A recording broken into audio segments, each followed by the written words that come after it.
It's time for Geocache Talk. Whether you are at work, in the car, or wherever you are, we hope you enjoy this show about the great sport of geocaching. If you're watching live on YouTube, you can be part of the adventure tonight in the chat room and participate with others as they watch the show. If you are listening later, please give it a like and subscribe on your favorite podcasting app so that you can get all of the weekly Geocache Talk goodness. If you have not become a patron of the Geocache Talk Network, what are you waiting for? Patron levels start as low as a Bison Tube level at $3 a month. To sign up is easy. Simply go to the Geocache Talk website and click on the Become a Patron button, or go to patreon.com/Geocache Talk.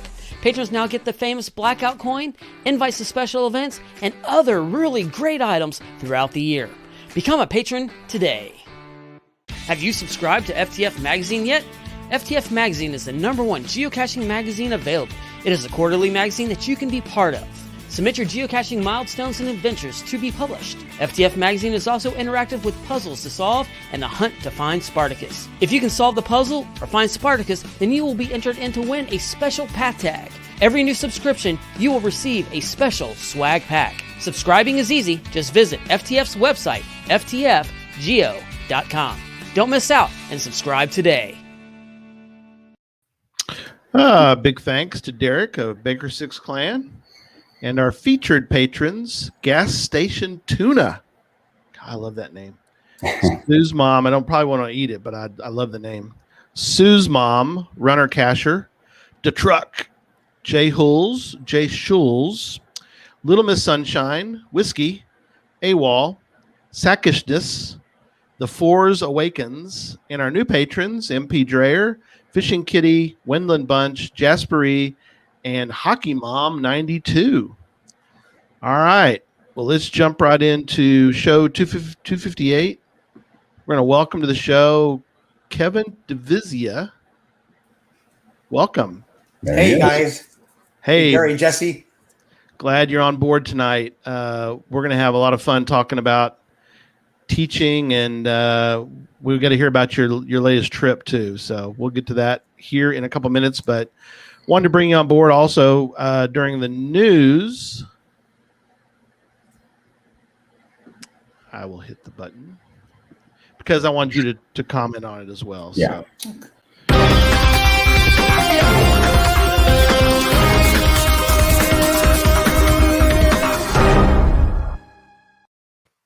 Ooh, breaking news. Oh, so I can do it tonight? I think Derek's falling asleep. Oh no, Gary just spilled the beans. I've been told that There's no breaking news tonight. Oh, he got pulled out. See, he was going to do breaking news, and he got in trouble for it because there's nothing to announce tonight, Gary. Stop it.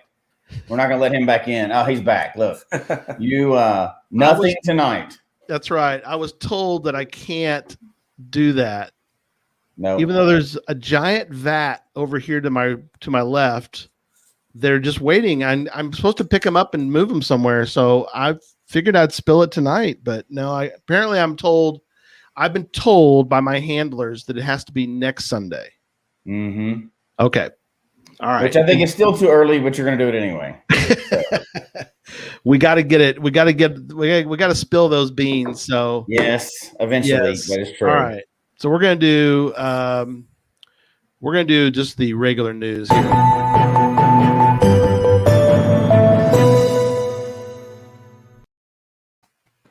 All right. The new leaderboard challenge has been out now. Mm-hmm. Reached the peak.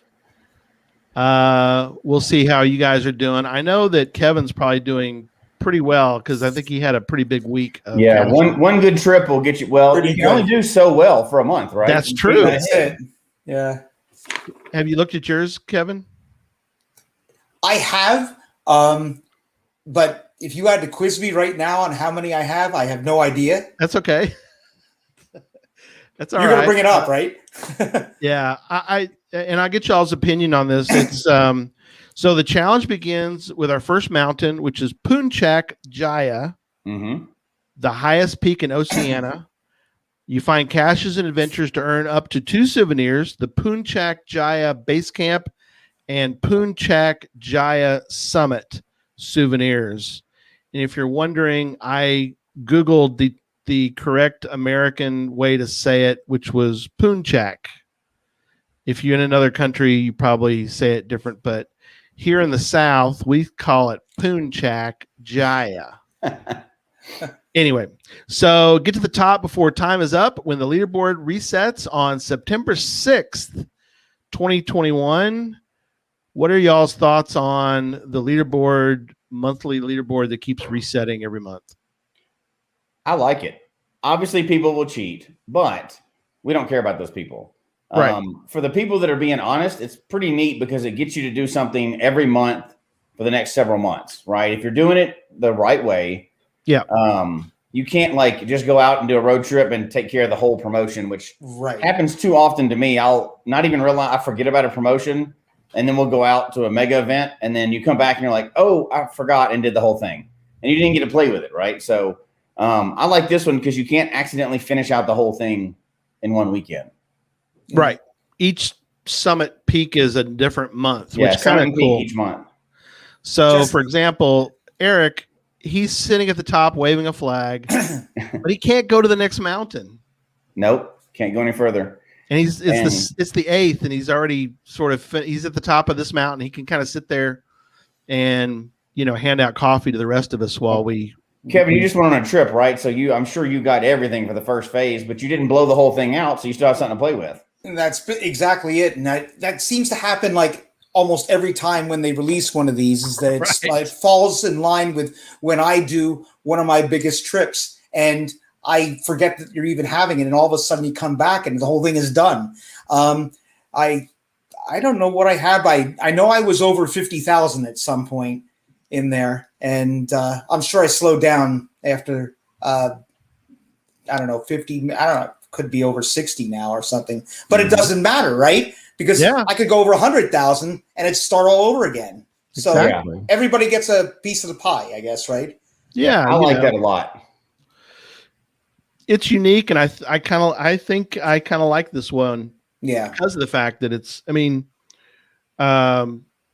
we did, of course, the geocache talk. We did a leaderboard beta for HQ.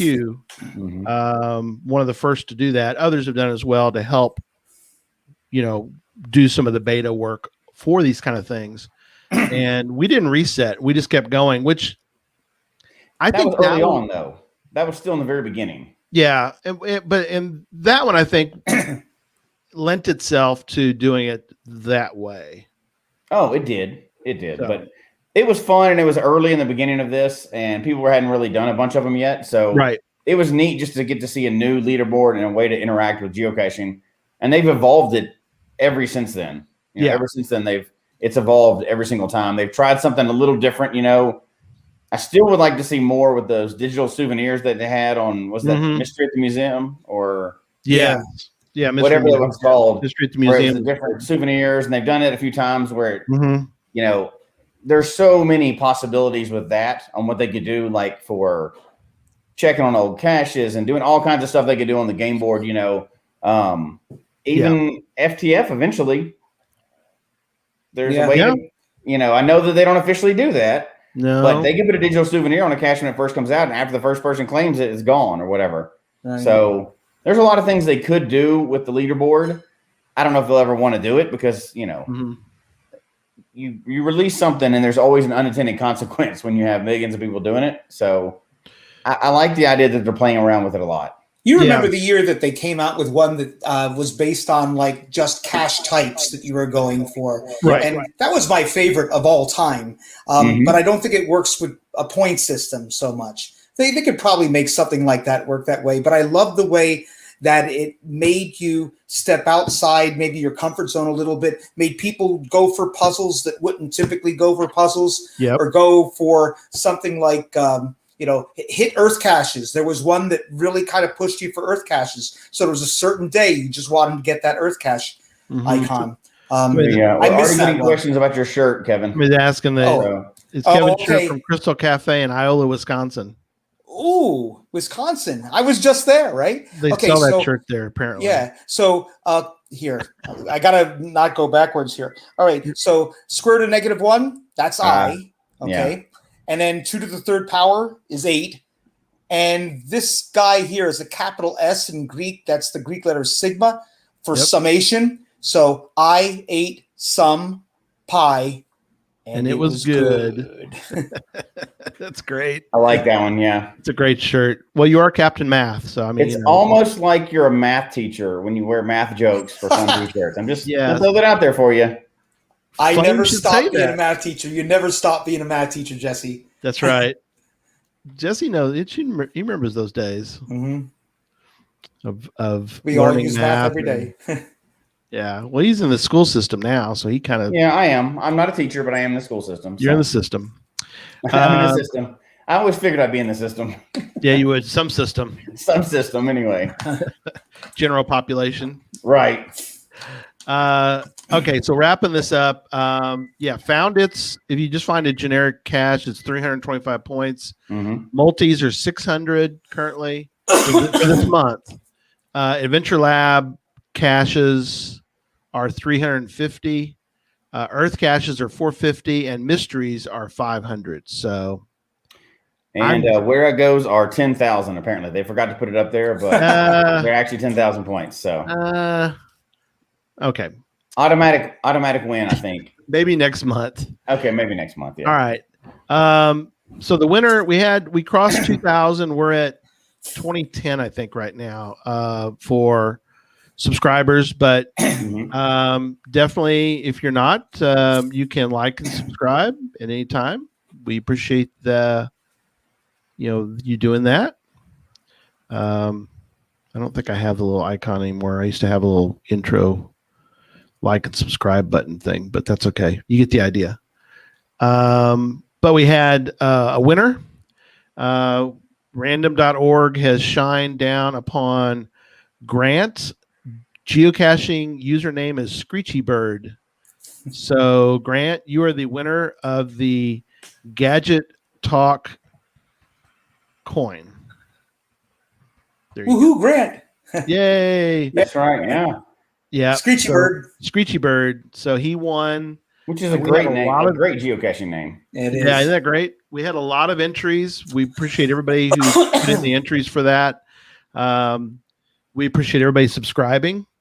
Once we get to the next milestone, maybe we'll give away another coin. Who knows? So, anyway, it happened on Gadget Talks podcast, so that's the coin we're going to give away for that. So, and just to be clear, it was totally random. It's not because he's like from my hometown or anything like that. Oh, is he? Throwing that out there.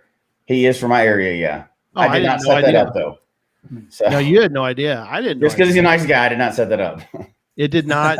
Yeah, completely. I mean, like I said, it was completely random, and he was the person that random.org picked, and so I just grabbed him, grabbed his email and put it in there. So it's funny though, because there's an odd connection, which we won't even say on the show because I didn't get permission to do it, to this topic. Oh, really? Wow. Behind the scenes, yeah. We'll talk about it, Kevin, after the show, but I didn't get permission ahead of time to say it, so because I didn't know he won. So yeah, I just threw that in today. But all right, enough news. Let's get into teaching geocaching, and let's start with, again, Kevin's with us tonight. Captain Math, is that correct? That's your GC? That is. That is. And I would really hope that means you're a math teacher. Otherwise, there's some weird things going on. It was. Captain came from way back. I grew up as a big Captain Kirk fan. Oh, yeah. And so that kind of started there. The thing was that kind of went away after a while. In high school, I was a math tutor for other students, a lot of my peers, and they started calling me Captain Calculus. I didn't ask for that one. They just did that. But so that started to become the underpinnings of what would later become a geocaching career name, I guess. And the weird part is, and it's possible that one of my former students, now doing some caching, might actually be in the audience today. So Ryan, if you're out there, the thing is that he was ringleader of a group that I don't know still today why they chose to call me the captain, but they called their teacher the captain that year. And I just bit my tongue. I didn't tell them that like I was always the captain or captain calculus or in earlier years and stuff like that. Later, I became a geocacher. I decided to call myself Captain Math. That part makes all sense.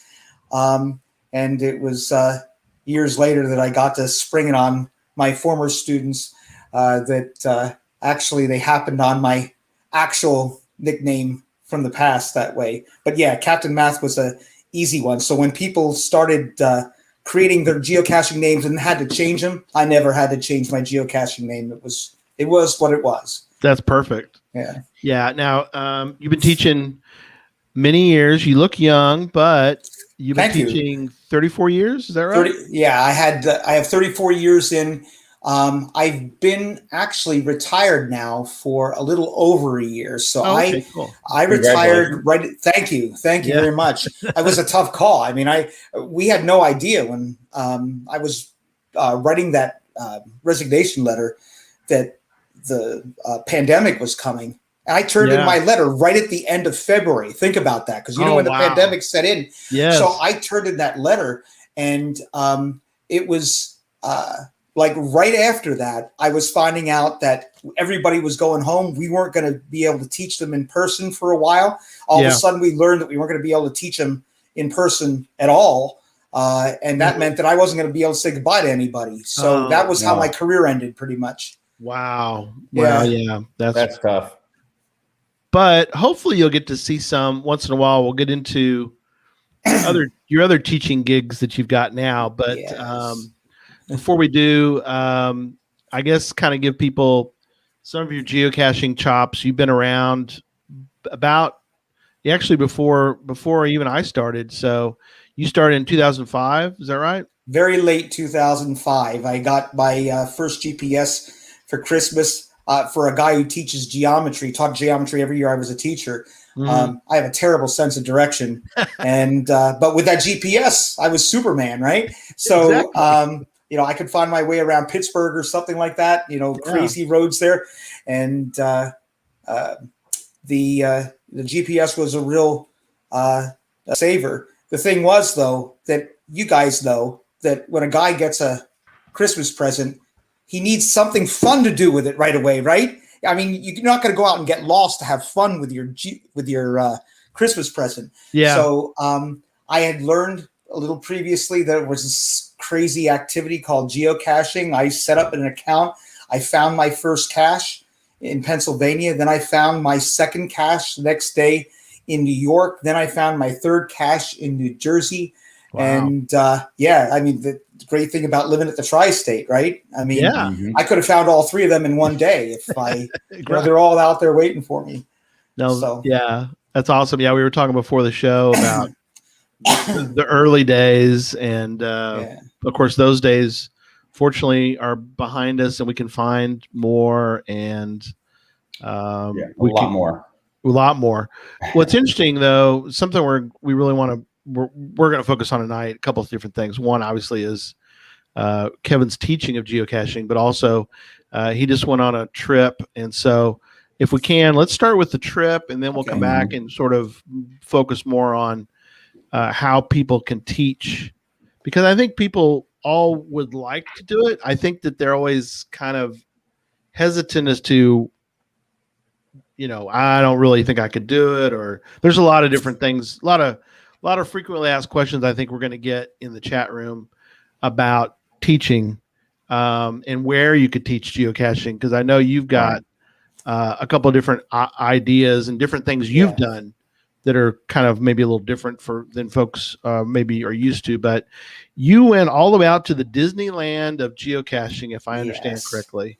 We have a few people in the chat room that wanted to congratulate you on coming all the way out to what we call the Disneyland of geocaching.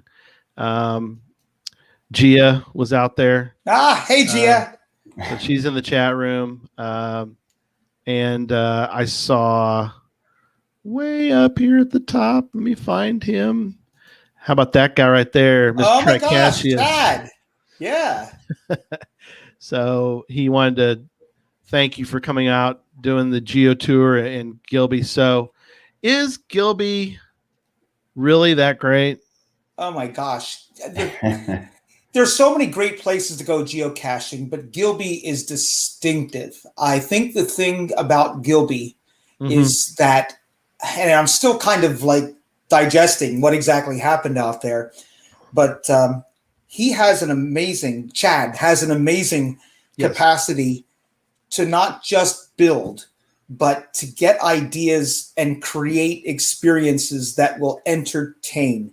And I'm not trying to like compare one person's gadget caches against another. Of course, I'm friends with WV Tim, who does some great stuff. And in fact, his name is going to come up probably at some point because he was sort of the one of his caches, my favorite WV Tim cache, probably figured into one of the things that we did this past summer with kids. But the thing is that everyone has their own style. So I've been asked a few times since I've been back about comparisons between WV Tim, who everybody where I live knows. Sure. And, we all know.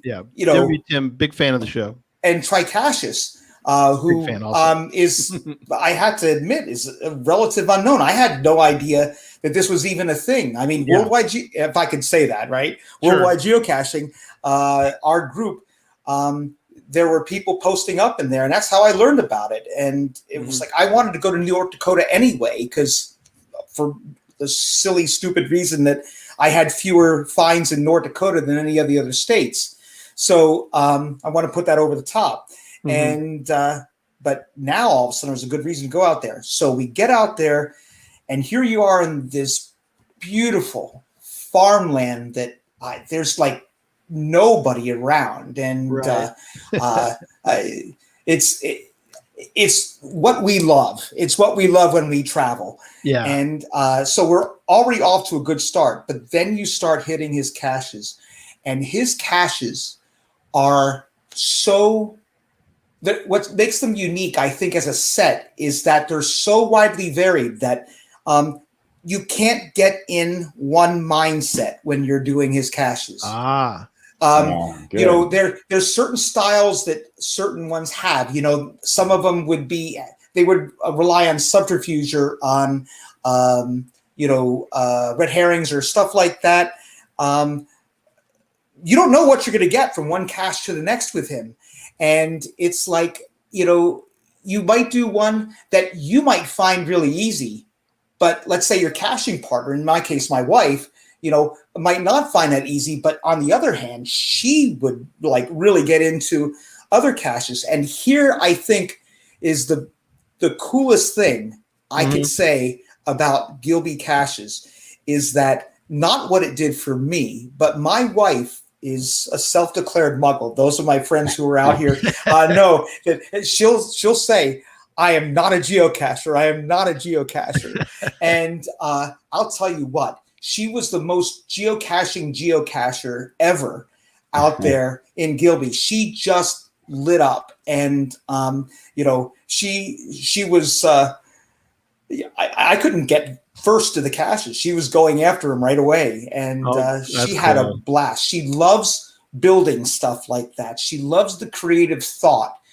And what I think I really, really liked is the diversity in the types of thinking he has in all the different caches. So don't you think for a second you're going to go out there and do like a couple of caches, right? And now you're going to kind of get in the mindset, right? Like when I solve puzzles, once you get in someone's mind, yes, you know what I mean, right? You kind of know, yeah. You're not going to do that with his. Oh wow. Yeah, so he's got some different thoughts involved.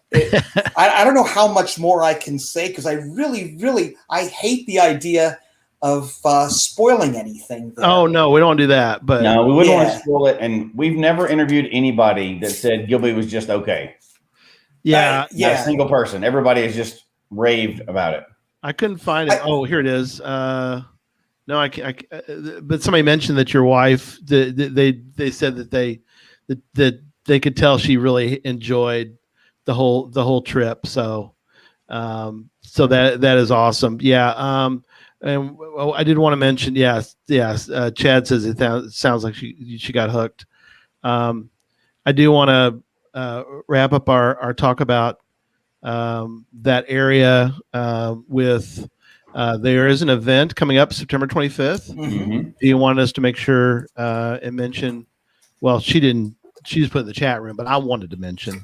Yeah. That everyone's welcome to come to GC9C, as in container, 05V as in virtual. So GC9C05V is the event. It's on September 25th, up in that area of our Fargo, world. Grand Forks.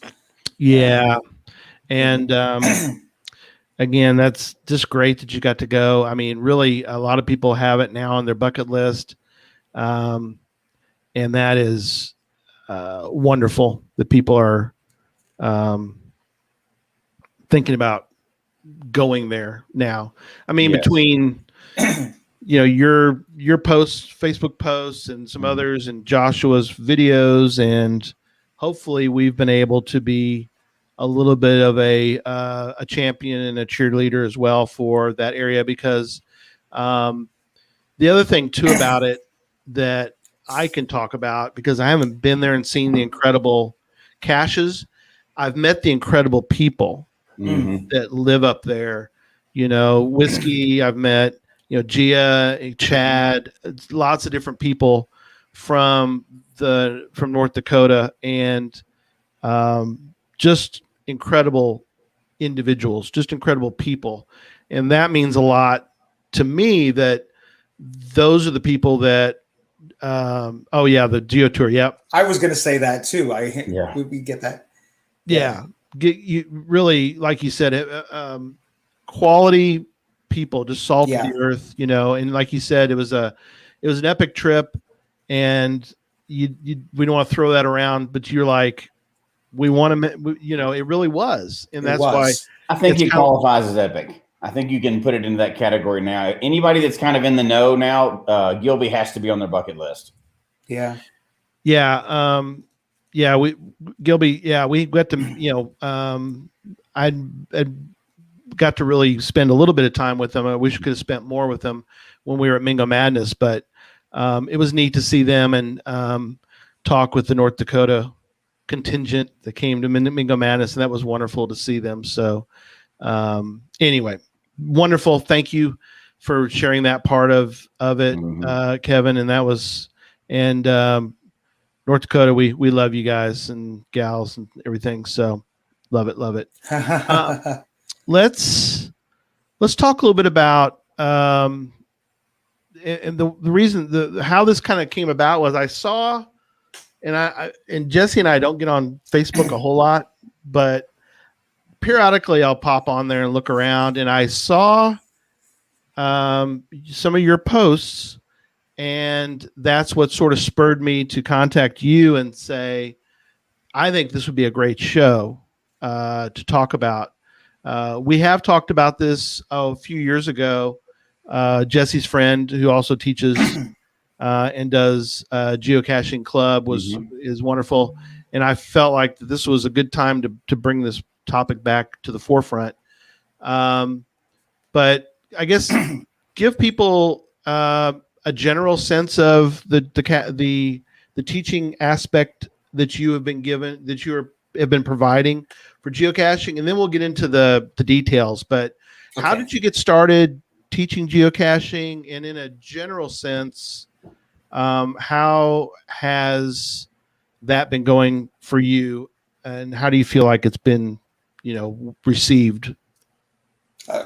Frankly, it's gone great. I mean, I'm really enthusiastic about being able to talk about geocaching and sharing it with folks, but it really started with our local group, Tri-State Geocachers, here in New York, New Jersey, Pennsylvania area, and many events that we held here. And frankly, we did a lot of online workshops. We did a lot of we actually had a regular event, Geotech U, that we were teaching best uses of technology Cool. in geocaching.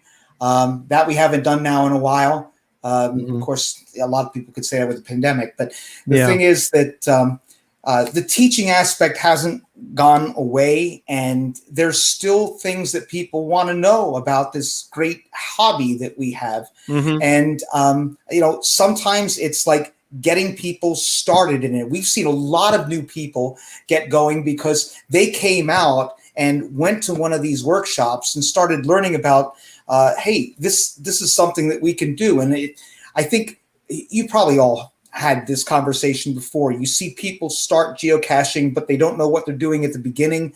And if only someone could start them off right, you'd hear. And I think that's something that we've done well here, is that they hear the things they need to hear at the beginning, so that they're not making the mistakes later that kind of mess up a geocache or trackables or things like that. Yes. I think I'm not taking all the credit for that. I mean, we have a supportive group in our area that reaches out and helps new people rather than blistering them for making mistakes or that sort of thing. You're gonna make mistakes when you're new at anything, right? Right. But they've been real supportive of that sort of thing. So in the events that we hold, we let people in on this great thing. But how that led to this, what you're talking about, is that we would continue that by having workshops.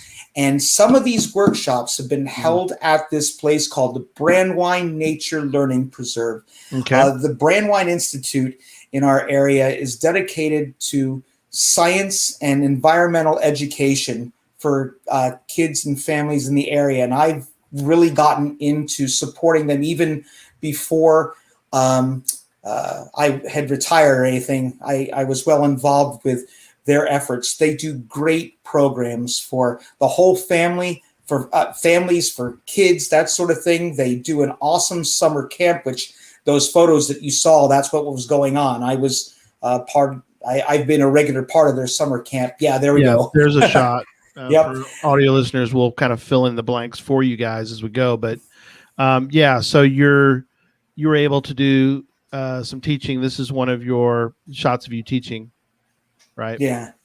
And, we actually, we had to cap our enrollment for this, but we were still, because of the pandemic.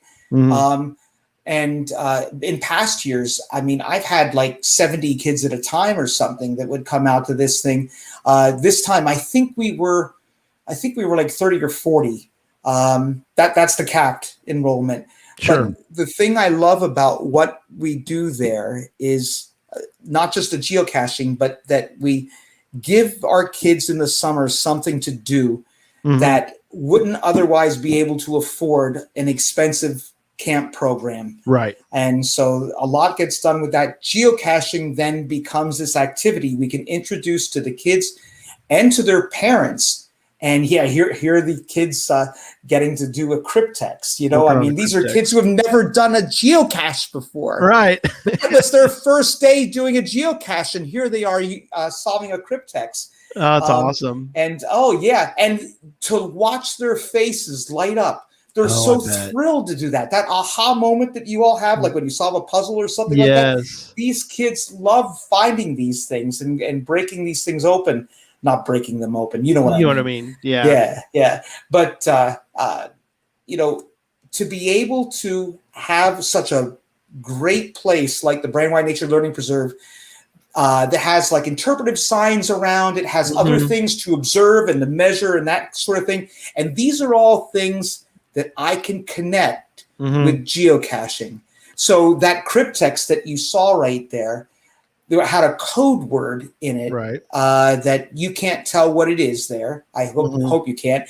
But anyway, nearby, what you can see is an interpretive sign, and they had to basically count out a certain word on there with 8 letters in it. And that word was the key word that would open that. But they had to read the sign to be able to do that. No, So- save that one. Save that one. Okay. Not that one yet.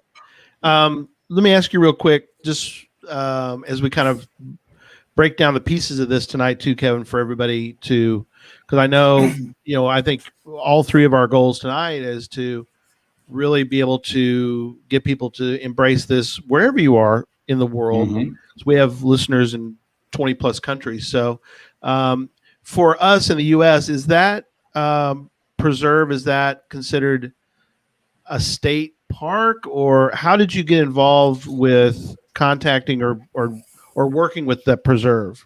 They more reached out to me Okay. as a teacher in the area. They would be connected with the schools. So my own school, Delaware Valley School District. Hey, I got the word in, and the Port Jervis School District, and so on. So there are teachers that would be connected with Brandywine through that. I just stayed connected with them and got to keep on working with them. And for people who are passionate about teaching the things that Brandywine focuses on, it's a great program. I hope I can say this too, but I guess I'm going to go ahead. Go ahead. But our group, the Tri-State Geocachers, has been actively supportive of them as well. We've held CETO events there. Oh, cool. That help clean up the trails, rebuild them each year and so on.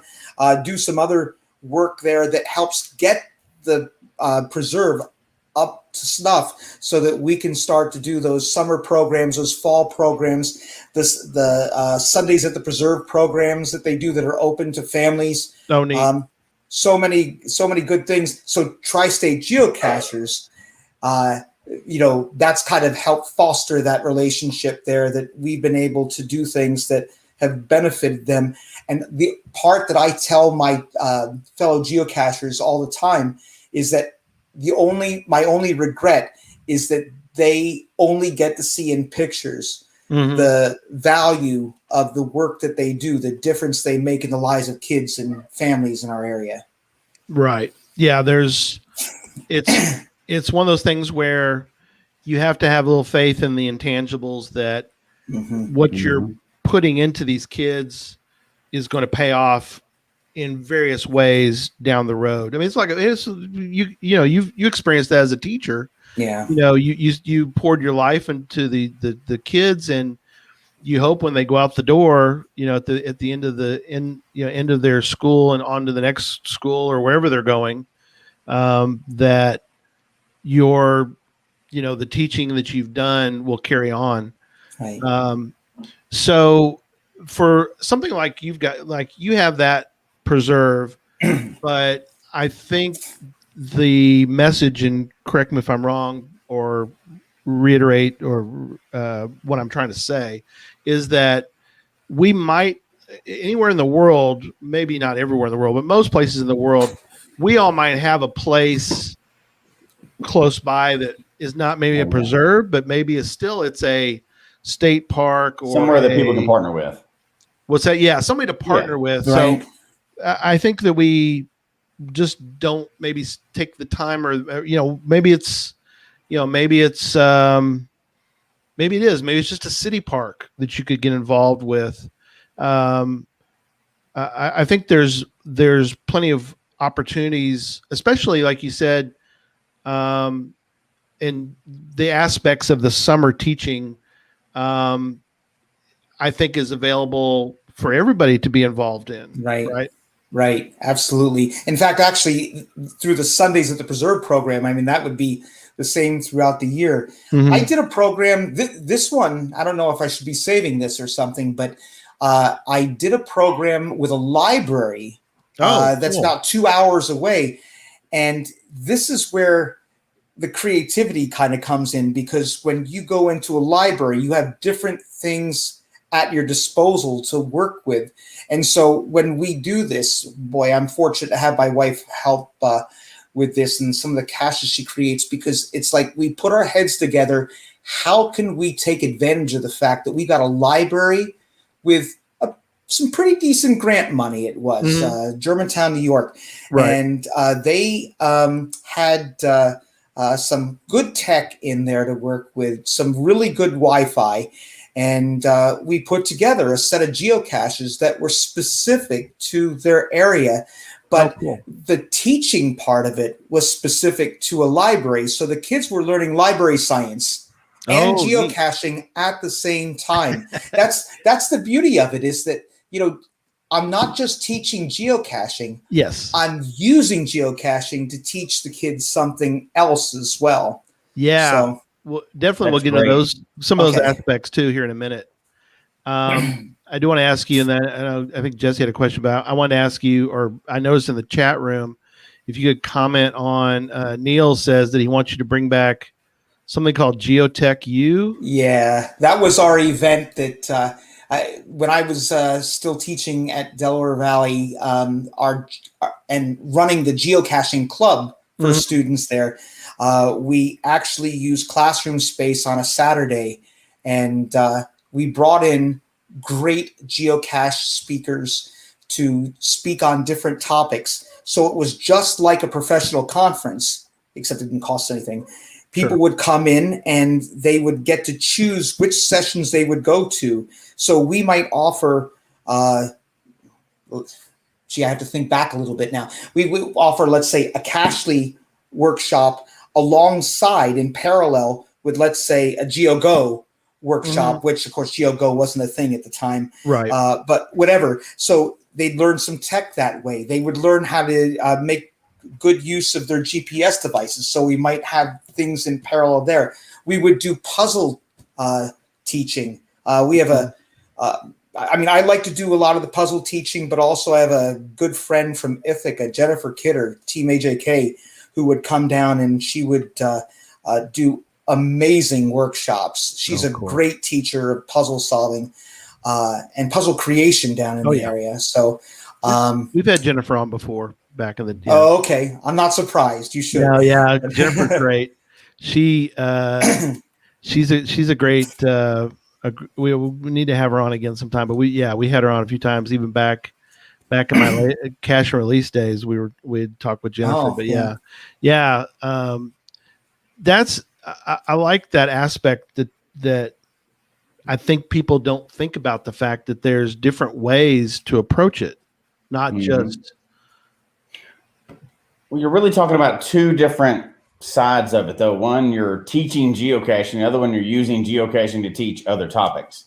I think it's really, they're kind of similar, but you're teaching different aspects. And I think that's fascinating. And, you being a teacher, we're going to kind of get into it anyway, but you being a teacher, and we've talked to other teachers that have used geocaching before, and maybe a bunch of teachers, your colleagues, used it also. But I've found it extremely rare that teachers are using geocaching to teach different topics. And I've always kind of wondered why.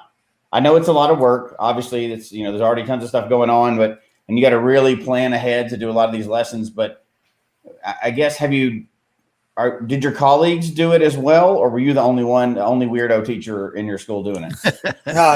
I'm just the weirdest one, but no, there's, I do have colleagues that have done geocaching. I was just on the phone with one of them earlier today, who's still teaching there, a newer geocacher in the area. I got to say this, I suppose. I think one of the roadblocks to teachers getting involved in geocaching to a significant level is that geocaching is something that can really suck up your time, suck up your energy, but teaching absorbs all of you. I mean, geocaching is nothing compared to being a teacher when it comes to the effort, the enthusiasm, the love that you put into it. And my colleagues and other teachers that are out there, when that teaching year gets going, it's like, there's often not time to take on something new at all. I mean, and it's a sad thing because it's exactly what teachers need,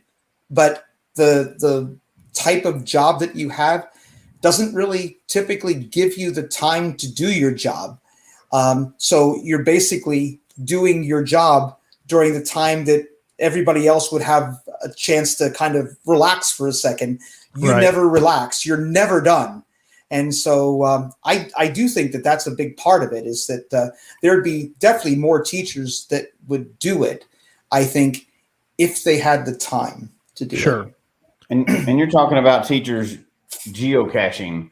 Did you have many teachers using geocaching in the classroom? Oh, no, very few, because that's a little bit more of a step, a little bit of a reach. The closest thing that we got, Jesse, to that, I think, is the College Board's AP program. You guys familiar with it? Yeah. Okay, so advanced placement classes and so on started to sprout in lots of different areas, and there was one called Human Geography that came out, and it was a class that was making AP college level courses available to kids in 9th and 10th grade. Oh, wow. And the thing was that my a good teaching friend of mine, who was the first to teach that at Delaware Valley, came running to me one day, opened up his book in front of me, and here it was on page, I don't know, I'm going to make up a number, 23. It was early in the book. And here is a page all about geocaching in the textbook. This is a brand new textbook, specifically written for that. So it was there, and it was like, yeah, now Mike's going to come out geocaching with me. Well, Mike has a million things on his plate that he has to do as well. So, that's it. You have to get into it. Really get into it, or you're just not going to have the time. It's going to get choked out of you. I mean, so retired teachers getting into geocaching, that's a little bit easier. Exactly. So what various structures have you done, or would you suggest for the summertime programs? And I want to get into some different things that you can do during those programs. But what do you think that for somebody to just kind of get started, do you think that they could just set up maybe a Saturday at a park kind of thing, or do you think that they need to try to partner with some other organization, or what do you think is the best way for folks to kind of get started from the teaching side of it? If you're fortunate, like I was, to have an organization, an umbrella to work under, right. The Brandwine organization, to get that going. It wasn't like I was starting with having to do administration or something to get a camp program going. Yeah. That's so much work just doing that. When I go in and do what I do, I can just focus on creating great lessons and work on teaching and that sort of thing, and don't have to worry about collecting money and figuring out who's coming and stuff like that. Mm-hmm. You give me kids and I get to play. But I think what I would do is I'd probably, outside of something like that, I'd look to start small.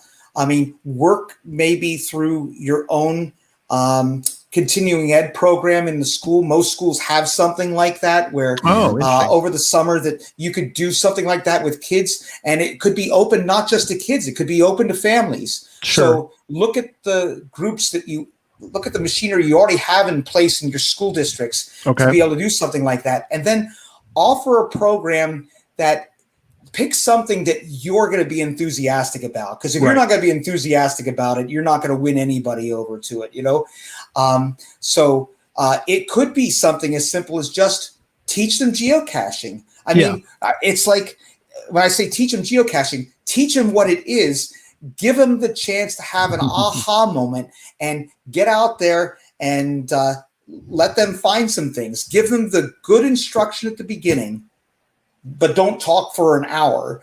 Yes. Let them get out there and just experience this love of geocaching, and then build on that as you go. And if it's possible, my best success has typically been when I can have the family members and the kids at the same time. Right. So if mom and dad can be there, mom or dad can be there with them, well, they're getting to hear about what are the things I need, where can I go geocaching, that sort of thing. I mean, you're not going to be able to deal with all that with a 7-year-old kid or something like that, Sure. you know? Right. But if you can somehow reach the whole family, then you can give them a life-changing activity that's going to stop them from living off of video games and TV and movies and stuff like that. Right. And instead, get outside and experience the world we live in and learn from the world we live in. Yeah. One of the things that I had good advice about, like you said, was I did do one with it was asked to be part of scouts were got together and one of the things though that like you said I planned ahead is I spoke for 5 minutes, which was probably 3 minutes too long, but I gave 5 minutes of here are the basics, and then I said, all right, and pick your stuff up, let's go, because when we had it we could walk to a couple caches, and I think I surprised them a little bit. I think they were like sat down and they're like, oh great, we're gonna go through all this, and when I told them 5 minutes in, I told the parents this already, so they were not surprised. I was like, all right, that's it, let's go. And they're like, they were so happy too. They thought they were going to do an hour lecture, and they're like, I don't want to hear this guy anymore. Yeah. I was trying to be pretty animated for 5 minutes, but yeah, definitely. It was like, they were like, what? I was like, that's it. That's all you need. Let's go do it. And so then like you would say, Kevin, is that I could then basically kind of continue the teaching of it as we go. And also when we get to a cache, I could kind of explain to them. But I think the other part too, that like yours is to get out and to get going and let them kind of figure, let them put let them put the GPS in their hand and go, okay, where are we going? And when they started, of course, we started walking, and of course they're thinking beeline because they're looking at the app and they're going, we're going straight. Well, straight was right into the building. And it's like, well, we got to work around it. We can't go, we could go through the building possibly, but they kind of, they got to think, okay, well, we're going to go, we're not going to go straight to the cache. So we got to go around this and then try to pick up the path again. And, that's, to us, we don't think twice about it. To a young kid, they are trying to process this whole thing. They're and that's a lot of tasks at one time. Yeah. Oh yeah. Well, the funny thing is we were all that young kid at some point, right? Oh yeah. In fact, actually young kids adapt much better than adults do. Oh yeah. So, so I think the big thing is that it is that aha moment, or that thing that all of a sudden the light bulb goes on and they get what they're doing and they find something there. That's what's going to keep them going like that. It's not going to be that like 5 minute or 5 hour lecture or something like that. Right, exactly. It's going to be that they're going to experience that same feeling of aha that got us stuck in this hobby now for a while. Why do you keep, I think maybe the thing to start with is ask yourself, why do you still geocache? I mean, really, you guys have found a lot of geocaches. I found a lot of geocaches, and yet we still keep doing it. Why do we keep bothering to go out and do it? What is it that keeps us going? Let the kids experience that, and they'll be glued.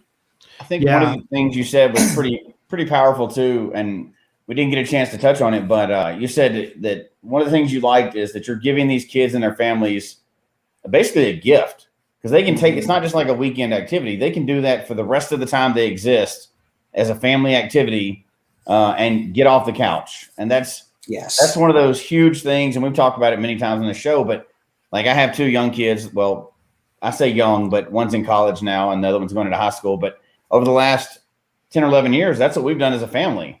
And that gets us out and going. And you couldn't put a price on that gift. I'd pay any amount of money to, to make sure that stayed a part of our life, or, I'm just glad it did. And I got lucky to be introduced to that years ago too. And my kids were young, and I think you're giving a huge, huge gift to people. Anytime you introduce somebody and their family to geocaching, that's the gift that I hate to say keeps on giving, because that's corny, right? But they can keep that forever. They don't have to be crazy geocachers and find 100,000 caches, but when they get together as a family, they can always go out in the future and have that shared activity that's, air quotes, secret. Yes. Their secret little activity that, millions of people play. Yes. But being able to pay that forward and let other families do that same thing, I think is really huge. Exactly. And Jesse, if I can add to that too, one of the things that I don't think gets enough attention in what are we learning when we geocache, it's not the successes we learn from. A lot of times I don't think gets enough attention in hold on, what just happened there? It's not the successes technical difficulty. From. Okay. So thank you. We should be good now. Anyway, the failures that we have, not like that, but the failures that we have when we go out and look for things, it's like, this should be easy. It's not here. What am I missing? And that kind of thing. Those are the sort of things that, those are life lessons, right? Because things don't always go in life the way that we expect them to. That's a life lesson that we learn from geocaching. Absolutely. Those are things you got to get out of the way and let them experience that too. So we had a comment. Krista mentions I'm a teacher, was awarded a grant to teach geocaching this year. I'm so excited about this opportunity. Team Sonic from Virginia. So I think I know her. What are some what are some advice you would give to her? She probably doesn't, she probably has a good plan in place, but what are some things you would comment on as far as since you come from the teaching side of things? Yeah, boy, this is tough. Because you would have had to start by getting some equipment at the beginning. The thing is that now, okay, this is going to depend on. She says from Virginia, depending on where in Virginia. Okay. I think the thing that happens is that some areas, like our area, young kids have cell phones. Yeah. And it's like, the idea of using a handheld device as a geocacher is, it's getting to be a dinosaur. I hate to say it because I like my Oregon and stuff like that, but I love my Cashly. And into that. The thing is that it's nice for them to learn with a device that they have access to. Yeah. It'd be nuts to teach them how to use a handheld GPS if they have a smartphone for that. So I think the thing is, I don't know what age her kids are, but if her kids are like the high school age kids that I had in my program, then really where you need the money is not the first place you're going to think, but you're going to need to transport kids. If you're going to have like some kind of a bus budget or something like that. And that was one thing. I didn't get paid for running the geocaching club at our school, but I did get to use the vans to take the kids to some cool places. Right. And that meant weekend trips sometimes. That meant after school sometimes, on closer trips. That's a place that you're going to end up needing the money. So I'd say these days, if her kids are like mine, Krista's kids are like mine. Oh, the students are fourth and fifth graders. Fourth and fifth graders. Yeah. Well, see, the thing is, fourth and fifth graders in our area. Oh, yeah. Most of them have smartphones. Most of them have. Yeah, exactly. Surprise. Yeah. We forget that sometimes. So you really have to know the families that you're working with. And the other thing is that most of ours, iPhone is got a bigger market share in our area, I'm sure, than Androids do. So, you're going to be able to try to teach to that. I could tell you a little bit about why Cashly is specifically a useful tool in this in a little bit if you want me to go into that. But I think in answering her question, I'd say it's not as much about the materials now. It's more about, the transportation, that sort of thing. And if you're talking 4th and 5th graders, you're probably needing to get help from other people to come along with you, because you're not going to have one of you taking, like I would take 9 kids in the van with me or something. You're probably going to want to have a little different ratio. Right. Yeah. But I think that things have changed really. I don't know how long ago it was, but I remember hearing folks who had the grant money, and they were like, okay, well, how many GPSs can I get for the classroom? And those days are kind of over. And the fact that it probably isn't smart grant money to spend on GPSs, like you're saying, GPSRs. That's right. But there are plenty of different ways to utilize those funds and still be able to adequately teach the kids and use that grant money wisely. Right. Yeah. And there's ways to use old cell phones and get donated cell phones. Yeah. There's a lot of things you can do with that too. A cell phone doesn't have to have service to be able to use it, especially with cash. That's right. You can use it all through the Wi-Fi, download everything. Then really, you're not really handing the kid, if it's not the age where they have a cell phone, you're not handing them a cell phone. You're handing them a wireless, basically a GPS, right? So yeah, basically, yeah. Yeah, that's a really powerful point. That's a great point. Yeah. That's something to spend the money on, right, Kevin? They could get like you said, they're basically become GPSs, and yeah. I don't know how much you. That's I bet you could get some donated at the school too. Absolutely. There's always people. iPhones nowadays. The new one is the one that comes out tomorrow, and the old one is the one you bought yesterday. So you can get a lot of those donated probably. Yeah, don't sell those old smartphones, folks. I mean, keep them around. Schools can use them. That's right. Good. Because I think for the teaching of kids, maybe of that age, Kevin, you comment on is that you're wanting to teach that you don't really want to teach them, obviously, all the aspects of Cachly or something, but you do want to teach them the aspects of what is going on. Yes. I'm getting a signal from a satellite.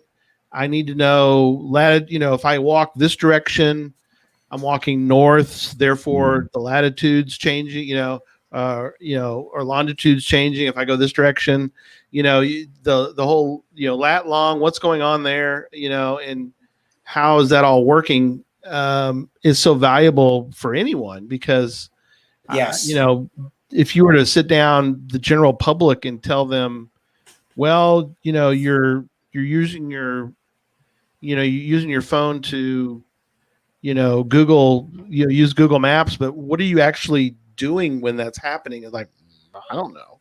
That's it.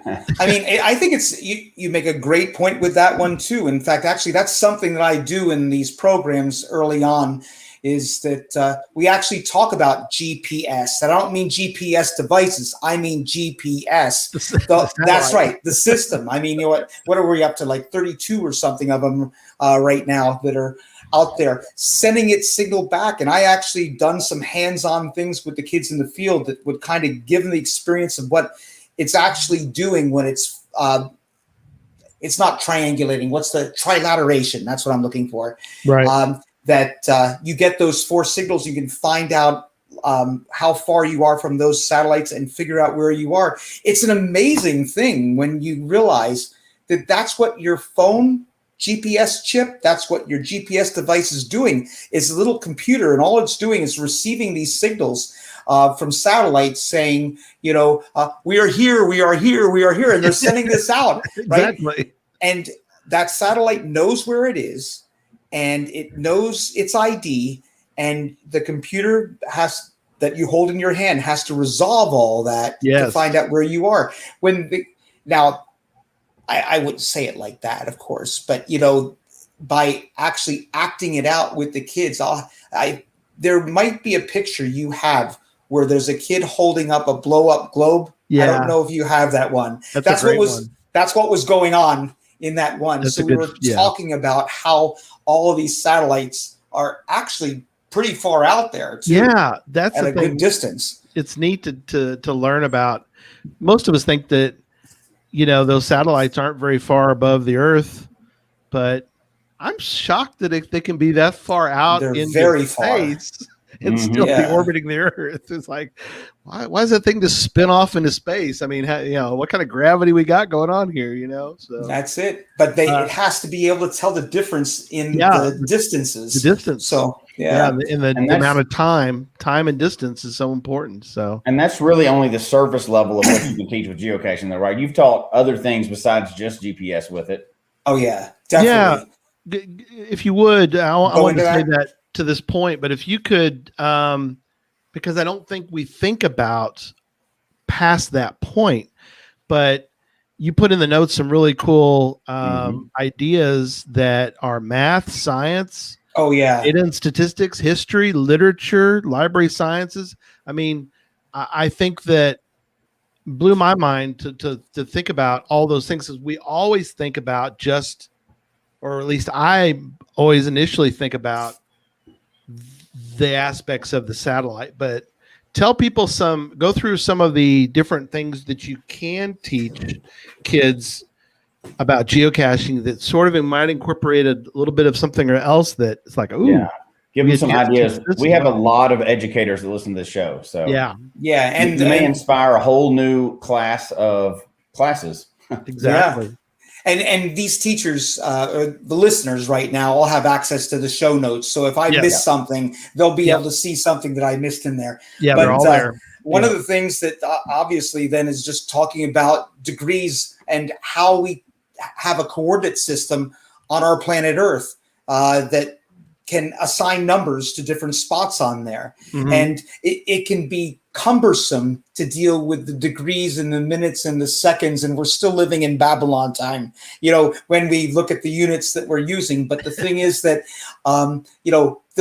it's not a super complicated thing that a pair of numbers can be used, or pairs of numbers can be used to identify all the locations on planet Earth. Yeah. And so that's a big deal. So the whole idea of coordinates and how the GPS works, as I kind of talked about, I got to look at my cheat sheet here because I know good. I'm skipping something. No, that part's good. Yep. Oh, yeah.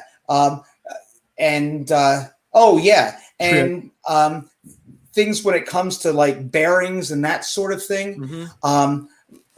It's funny. I taught honors geometry for every year that I was a teacher. I had at least 1 or 2 sections of honors geometry, and bearings was something that just doesn't come naturally to kids, but it's an important thing that they get. And so I would teach bearings with this. Can I actually just give a quick example of that one geocache? Because this is by chance to connect with something I said about a WV Tim cache before, and he's not going to mind at all if I just mention this one amazing cache that he has, where you park near some little preserve or something like that, farm area or whatever, and he's got binoculars set up inside a birdhouse, of course. And you open the thing up, and he's got 4 of those like little address digits that you would buy for your house. Like reflector type? Yeah. Only they don't really reflect so much. They don't stand out as much. Oh, okay. Because what he's doing, he puts them around in different directions from where you're standing. Some of them, over 500 feet away. Oh, wow. I mean, they're not meant to be read from that distance. So the thing is that, but he's WV Tim, so he's going to have you read them, and it works, beautifully. Here's the thing: he tells you the bearing to look at, and you're learning on the field bearings. I can't tell you how many adult experienced geocachers didn't get bearings, right? But you do that cache, and they get it. And I'll tell you what. My students in this program got it because I had 5, 6, 7-year-old kids standing there working together with one set of binoculars, looking at this certain direction. What were they using? They weren't using a compass, but one of their leaders was holding an iPhone there, and they were Right. using that iPhone to get the bearing and point at the spot. Electronic And now it's like keyboard. they would look, there's nothing there. There's nothing there. Right. They start to give up. And then all of a sudden, click, they see it. And that moment is pure joy as a teacher. Great and idea. Also for the kids, when all of a sudden the kids all start, where is it? What color is it? What number is it? That's Right. So, and basically those digits end up becoming the combination unlock cache. And we basically recreated and adapted a WB Tim cache to teach bearings to our kids. And that was nothing short of just, it was just beautiful to watch that thing happen. That was a great one. It might have been a fun geocache for people to go to West Virginia and do it. Right. But a teaching tool like none other. So they learned bearings there. That's good. I love that. You were mentioning about Ottendorf Ciphers before, and you brought up that picture. Yeah, so we can bring the photo back up, and we can talk a little bit about. There you go. You were teaching Ottendorf Cipher, but you used something interesting as part of it. So tell people, explain a little bit about this picture. Okay, so real quickly, the idea of an Ottendorf cipher is basically there's some text that serves as kind of the basis for decoding something, and there's numbers that the person has, and if the person has to decode those numbers using this text. Now look at what you see there, and you can see that it says trees. So this is okay. It's not word for word Joyce Kilmer's Trees poem. I made a little tweak to make it work. It's not a mistake on my part. I did it on purpose. Right. Don't sue me. But anyway, the thing is that the way this particular Ottendorf cipher worked, I mean, I made it, so it's mine. Yeah. And 66 is the first thing that you see. So what you're going to do is you're going to count down to the sixth line and count over to the sixth word. So basically, 1, 2, 3, 4, 5, 6. Anne lifts her leafy arms to pray. 1, 2, 3, 4, 5, 6. So the sixth word in the sixth line is the word two. Okay. Each one of these, typically when you see an Ottendorf cipher, it's usually triplets of numbers. I did pairs. Yeah, usually that's interesting. You did pairs because, that's going to throw everyone for a little bit of a loop because you're thinking of you're trying to think of a letter, but you didn't use letters. You used words. I used words, but is that picture going to be available to the listeners afterwards? Yes. Okay, good. Because I'm not going to spoil my own puzzle on that one, but it's kind of cool because in this puzzle, when you decode those 6 words using the scheme that I just said, you're going to get a brief phrase that's going to tell you what you need to do or where you need to look in order to find the treasure that's there. That's awesome. So that's it. And that's a very unique way to use a very unique, a completely different way to use Ottendorf than what we're normally used to. So, did you have, were the kids kind of at first like, the kids loved it. And they kind of go, oh, the amazing thing about it is that, I loved math when I was a student. I wasn't a literature fan at all. Okay. And, you're not going to get me to read a poem by Joyce Kilmer. Come on. You know what?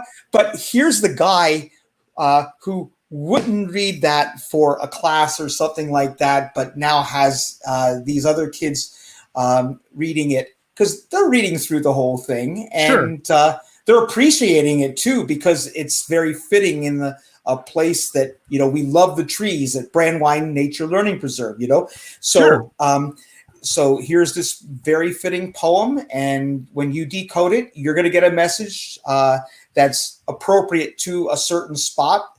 And it's going to tell you where to find that geocache. And they loved it. That's neat. Yeah. So another one that also about trees, you mentioned about measuring ash trees for damage. Oh, yes. Tell people how you work that. Yeah, in fact, actually, I even worked that into our CETO event that we had done. We did some of that too. I'm sure some of the listeners might be familiar with the emerald ash borer. It's an invasive species. It's kind of beautiful looking. It's bright, shiny emerald bug, beetle-like kind of thing that unfortunately feeds and preys on ash trees. And ash trees, I don't have to tell you too much about them. I mean, they're a hardwood that are valuable. And when you have ash forests that are threatened by these, what these ash borers will do is the trees will just lose all of the bark. And if you've seen them in your own area, you've probably seen these ash trees that have the bark just piled up around under the tree. Wow. And they're headed for extinction. That's it. And it's possible to kind of get them back, but it's incredibly expensive to the point where it's not worth it to do it. So research right now is to try to find, how can we, is there something that we can do to replace it? How long does it take for for an ash tree to die from that and stuff like that? So basically, what we were doing was we were having them measure the diameter of a tree. They were measuring, the circumference of the tree. Sure. Course, pi times diameter, right? Yeah. Okay. I had to get that in, right? Exactly. There we go. But anyway, we always math every day. But anyway, so we also we kind of came up with our own metric that we would use, and we kind of calibrated ourselves. So a group of us would all look at some example trees and say, okay, what would you rate the percent of loss of bark on this tree? And after doing several of those, we got very good where everybody in the group was within say 10% of each other.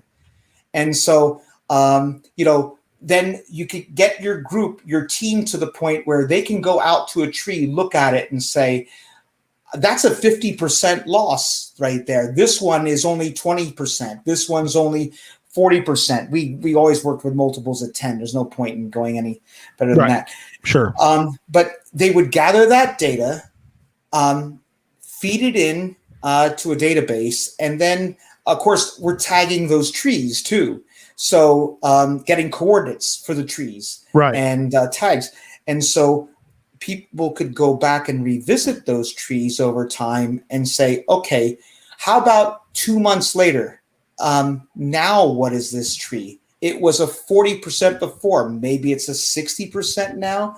Maybe it's a 50% now.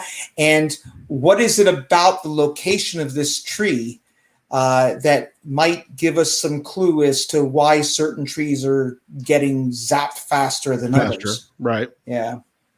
So interesting. Jeremy in the chat room. Thank you, Jeremy, for being there. Prior to the CETA, trees. That's cool. Jeremy's my hero right there, Jeremy. Way to go. Yeah, Jeremy's my hero too, but this is a wide variety of things you've been able to teach to people just using geocaching. So and I know you could talk about them all night. I'm sure you've got more things in the notes that we're trying to we're adding the pictures and everything in the notes. Derek's doing that behind the scenes so people we'll run out of time before we run out of topic, obviously, tonight. But because I want to get to this before we have to wrap up. Let's say because we have several teachers listening tonight and even live on the show. So if somebody wanted to do this, I'm sure during the summertime you have quite a wide latitude as what you're allowed to do with those groups. But during the school year, I know you had a club at school, but how was it received at your school when you kind of brought it up that you're going to start using geocaching and doing a club and everything else? Was it received well? And what would a teacher need to do if they wanted to try to bring this into the classroom this coming up year? At my school, Jesse, it was received really well. But I think the biggest reason it was is that, first of all, the kids loved it. And the parents and the administration loved that it was an additional activity that they could offer to kids. And here's the neat thing about it.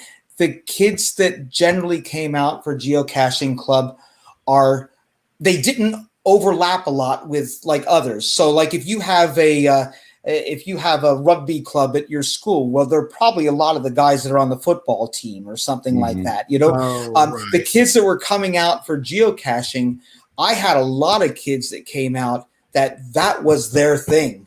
That's what they did, and they weren't kids that were in something else. I mean, some of them. I had some kids that were, on another team that I coach that would come out because I was the coach of this thing too. Yeah. But, I had plenty of kids that this was my only chance to work with them. Mm-hmm. And of course you build relationships with kids that way. So it's a real positive thing. So I had great opportunity because I had a very supportive administration to be able to do this, and they were supportive because I think in part because I was willing to take the kids and go and do some crazy nutso stuff with them like that. So that was helpful. I think for the Virginia teacher who has 4th and 5th graders, she'll probably have a little bit different set of challenges than I had. Sure. Just because, she's got to get certain approvals and permissions and stuff like that might be a little bit harder for her than it was for me. But, it can be done. Yeah, not impossible. Yeah. Yeah. Very good. And I suspect we'll see that more and more as, kids are coming back to school. A lot of them have been gone for a long time. A lot of them picked up geocaching as we've learned over this time. So they'd be familiar with it. And, not that math isn't cool, so don't get me wrong, but how often you get to do a math field trip where they get to apply those lessons in the field, right? That's pretty uncommon that you can come up with a field trip to do for a math class at any level and go, hey, apply the stuff that we talk about in class, and they really get to do it in a fun way. I don't know of any other way to do it. I'm sure you do. You're a professional math teacher. Yeah, right? It depends on who your teacher is. But geocaching is just a great platform for that, for a lot of those things that they can apply what they learned immediately right there because the teacher set it up. Yes, absolutely. So. The hands-on nature of it. And that's what makes it stick. Math is cool. Husker Medic there. I didn't say math wasn't cool. Husker, I know you did. Just to be clear, before I get all the hate mail from the teachers, I did not say math wasn't cool. That's okay. Jesse, you got to understand, as a math teacher, you're the one who goes to the parties, and when they find out that you're a math teacher, they're all like, I hated math. Yeah. So, we're already kind of have an inferiority complex, right? But anyway, I'd send them to number file, YouTube's number file, and that's where math is cool to me. I love watching. Yeah. I wasn't really great in math in school, but I love watching the number file folks because they go through all these weird things about math that I didn't know about. And but I think the thing that for educators is that geocaching, and we've talked about this before, also on the show, where when you teach geocaching, you can hit a lot of different aspects of the sport, as I call it a sport, but that will appeal to different kids. And I think that's the beauty of it, is that some kids may find the math part of it fun, which I think I could see that, but also you may see them, once they get involved in it, they may look at the containers and go, ooh, they might be art. They might be more on the art side of things. They might enjoy. They might be more art kids that they're like, oh well, I wonder what you could do to, paint up a container. Right. There's all there's all these different things that you could, the puzzle side of things maybe appeals to a different set of kids. So I mean, I think that's the neat thing about the fact that you can kind of approach the topic of geocaching from all these different angles, and it really brings in maybe a lot of the different personalities of kids. Yeah. Into the different. And the kind of locations you take them to as well. I mean, one year I was blessed to have, well, I shouldn't say 1 year, one stretch of years, I had a group that passed through and they stayed with it for a while, but they loved, like I love, tunnel caches. And they loved wallowing through mud in tunnel caches to find a geocache on the other side. And, those kids are now all out in their careers. One of them is actually a doctor down in southern Florida, and she still recently asked me, when are we going to go back and do Monunkachunk again? But certain geocaches that the Northeasterners will recognize. Right. But yeah. It's like the type of physical things that you go after varies a lot with the kids. There's so many different parts of that can appeal to different, because kids, as you know, they will all have different things that interest them. That they so see. Many things to interest them nowadays. What's that? We're always battling for kids' interest, right? Yeah, right. They have unlimited things that they can do all day, flashy, shiny things that we didn't grow up with, and it's hard to keep them interested in the positive things. So anytime you can add something new and speak their language, absolutely, it's a big win. Yeah. Well, we could go on for many hours, but let's wrap up tonight. We'll cover some more of this another time, Kevin, if we could have you on again. Very good. Let's kind of go around the room, I guess, and let's do some final thoughts, at least on what we've covered tonight. I'll start. I'll throw it over to Jesse, and then Kevin, we'll let you be the final word for tonight. But thank you again so much, Kevin, for being on and being an inspiration to teachers and to geocachers that are out there. It was very inspirational for me. And I appreciate. I'm kind of like Jesse a little bit. I don't really love social networks a lot, but I love the positive when there's something positive and an aspect of it on social media. Then I love it. And I love following you and seeing the different things that you've been doing and the travels you've been doing of late and the positive aspects that you've been doing and the teaching, being a person who always appreciated my teachers. I always champion educators, and I think that's more important today than I think it ever has been.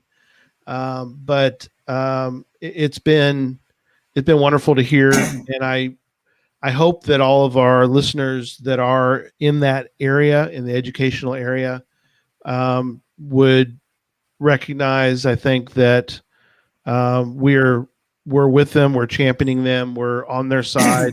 And we'll always be champions of the educators that are out there in the world. Thank you.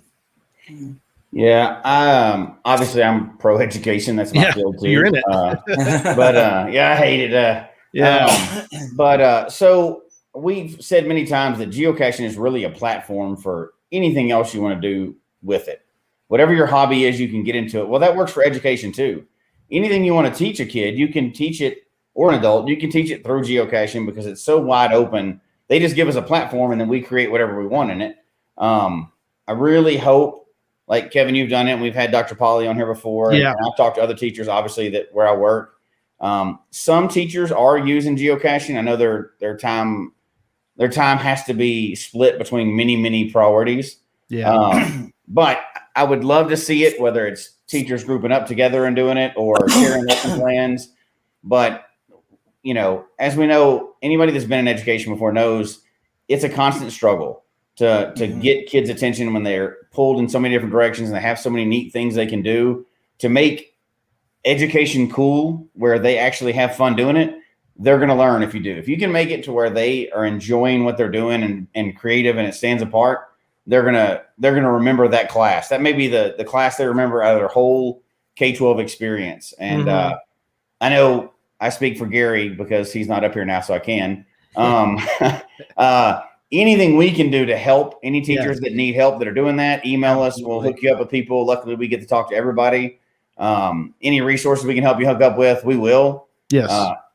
The more educators that can do this, the more we can keep kids engaged, and hopefully there'll be just a whole slew of good things that happen because of that, right? Engaged kids do better, cope well, do everything else. So let us know what we can do, and we will absolutely do it. And Kevin, thank you for doing what you've been doing and continuing to do it and kind of getting on here and spreading the word. You obviously didn't have to come on the show tonight, but you did anyway. So I want to definitely thank you for that. Enjoyed it very much. And actually, I really appreciate what both of you said, and Jesse especially. I mean, you basically said a lot of what I was just about to say, which is fine. I mean, that's great. You said it better. But I guess I'll just tack on a little bit, and that is that, the part about being able to teach everything, that means that geocaching now is your tool. Not just your hobby, but can be a tool, a fun tool to be able to communicate with kids, with families, continuing education, things that you want them to learn by letting them get hands-on. But it starts with you. If you're going to create a neat lesson, a neat activity, a neat geocache, or that sort of thing, you've got to be self-reflective and think about, why do you love what you love, that sort of thing. And, those who know me know that like pretty much every log I write ends with, we all use math every day. And it's a motto, it's a mantra, but it's truth. It's the way of life. And it's like, if you can't be a good math teacher, if you don't really believe that we all use math every day, that it has utility and it has value. And, now use geocaching to get that across. Let them experience, let them see math, let them see not just math, let them see whatever it is that you're trying to communicate with them. Geocaching gives you a tool that you can let them get hands-on. And, if you get yourself out of the way and let them be hands-on with learning something, you can teach them just about anything you want. Wow. That's awesome. That's great. Well, there you go. That's perfect. Thanks everybody for being with us tonight. And thank you again, Kevin. And we'll wrap up tonight. We'll see everybody Tuesday night puzzle talk. And then next week, big announcement. So don't miss next week at all, because giant vat of beans is going to be spilled. So good night, everybody. Good night, everybody. Good night. Thanks, guys. You bet.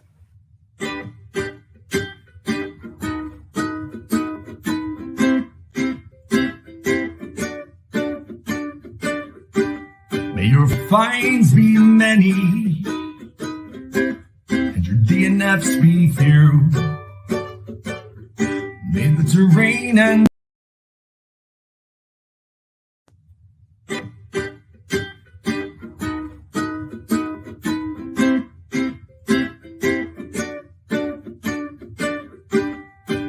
finds be many and your DNFs be few. May the terrain and difficulty both be less than 2. And whatever it is you're looking for, may it find its way to you. And may we all meet again. Folks, we hope you've enjoyed the show tonight. Please email us your comment at geocachetalk@gmail.com. Don't forget to follow us on Twitter, Instagram, and Facebook. The show can be found on Apple Podcasts, Stitcher, Radio Public, or Spotify, as well as at the Geocache Talk website. Don't forget to click that subscribe button below and ring that bell notification so that you can see and hear the show on a weekly basis. And tell your friends about the show. Get them involved with us in the chat room. And until next week, don't just talk about geocaching, go geocaching.